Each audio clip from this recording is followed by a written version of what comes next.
Professor, you said a lot of wonderful things about China, and surely they're doing a lot of things right. But how do you reconcile the fact that to make it work for China, it seems to be based on a high level of repression, environmental destruction, censorship, a certain ideological stubbornness? I mean, we've spoken about Hong Kong, the Uyghurs. How do you reconcile that, and why do you think that's? I mean, do you think that's tolerable? Thank you. I'm really glad you asked that question, because your question captured very well the Anglo-Saxon media's perception of China. And I would suggest to you very bluntly that it's a distorted perspective of reality. Let's take the first word you use, repression. If the Communist Party of China only relied on repression to stay in power, it would not create the most dynamic economy in the world, right?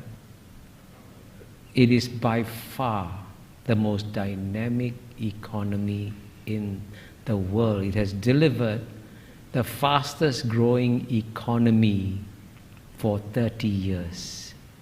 And it has done this by educating the Chinese people to a level and extent that the Chinese people have never been educated ever before.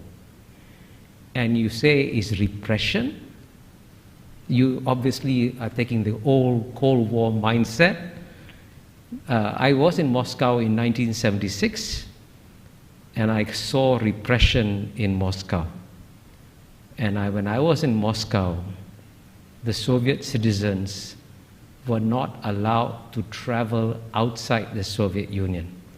That's repression.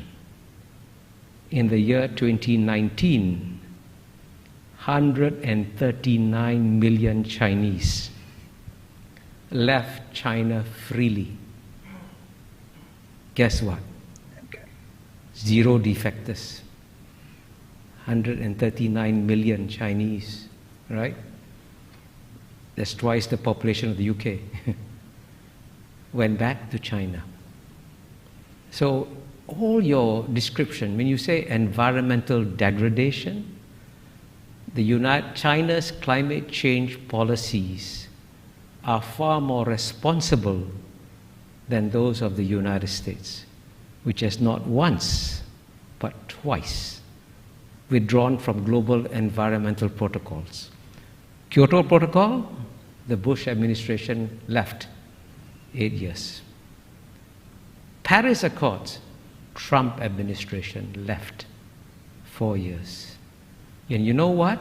The reason why we're having climate change today is not because of new flows of greenhouse gas emissions from China and India.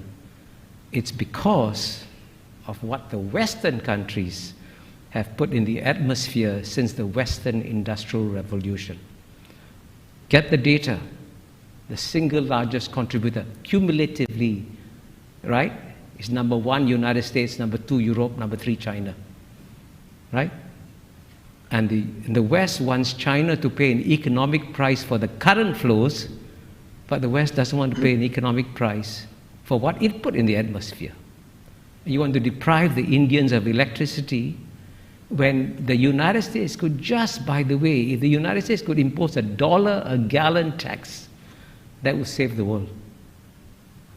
Cut down gasoline consumption, raise money for investment in green technology. Simple solutions.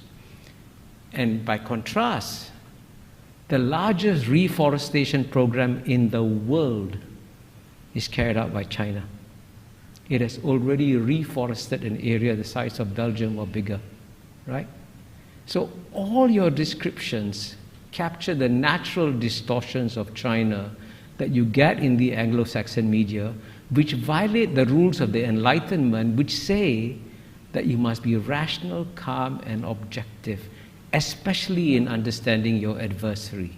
And if the Chinese were as stupid and as incompetent as you describe them to be, don't worry about them. But I can assure you, you are now dealing with a far more intelligent and rational actor that doesn't fit any of the Anglo-Saxon categories that you applied to them. Please forgive my bluntness.